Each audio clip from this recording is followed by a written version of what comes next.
implementing partners need to have a monitoring and reporting system built into their intervention design from the earliest moments.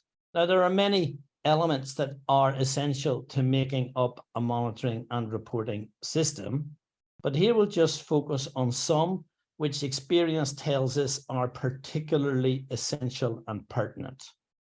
Okay, we're going to analyze these under the heading Structure, Resources, Tools and Systems, which is always a good classification for understanding, if you like, an organizational capacity relative to particular functions. And here the function is monitoring and reporting. The first thing is there needs to be a structure. And by structure, we mean definition of roles, definition of responsibilities about who is to monitor and what exactly the task is regarding, for example, data gathering from activities, regarding, for example, identifying the emergence of results from within components of a project, regarding internal reporting, internal meaning internal to the intervention, from whom, to whom, and what frequency. All of that is part of basically the structure of the monitoring system and needs to be defined at the very start. Then we come to resources, because a monitoring and reporting system is not simply something written down on a piece of paper. It needs people, and they need to be competent. So the people need, particular persons need to be assigned to the relevant monitoring and reporting roles. And it needs to be ensured that these persons understand their role and are competent to carry it out. So that may require some internal preparation, even some internal training. And then the other big question, even preceding this, is who designs the internal monitoring system? Someone has got to sit down and conceive of the system right at the start and how it will work. And here we're talking about a level of detail which goes well beyond what might often be mentioned in a few paragraphs in a programming document. Who does that? Sometimes that might require some external help, but hopefully only at the start. Then we come to tools. A monitoring system and a monitoring and reporting system requires a number of tools. Foremost among them, but it's not the only one, foremost among them is an indicator system. The indicator system involves two kinds of indicators: result indicators, which you know from log frames, and process indicators.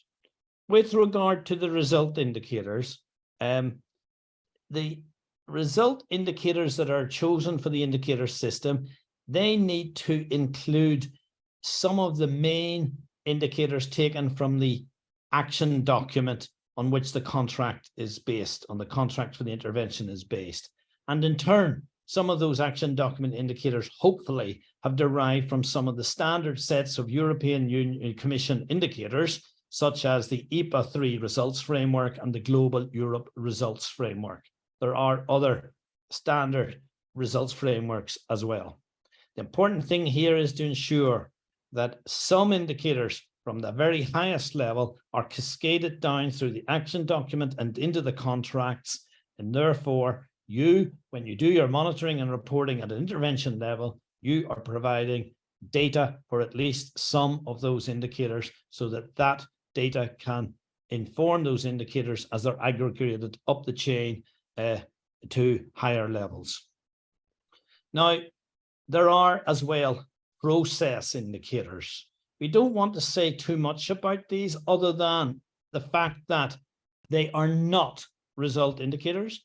They do not refer, therefore, to outputs, outcomes, or impacts.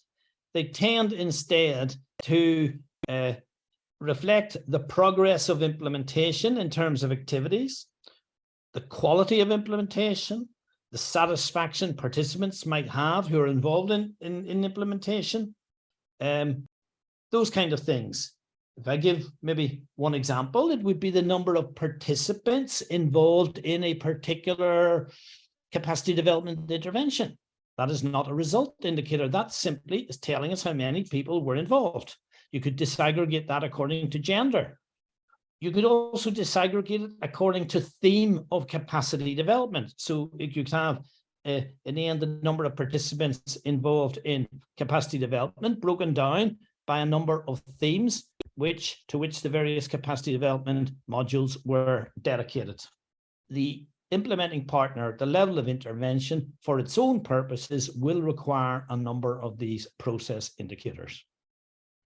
Other tools relate to data collection, especially surveys, templates for surveys.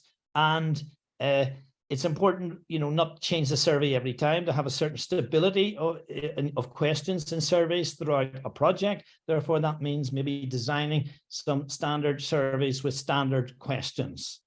In this case, because we're looking at result indicators, we will want surveys that do focus to some extent on the change that has taken place.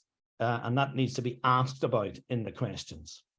And then finally, we come to systems. And the key system here is to have an overall information system in which all of this data is going to come together, be processed, and be reported. Now, that is obviously some kind of database. It could be a simple Excel, could be something more complex.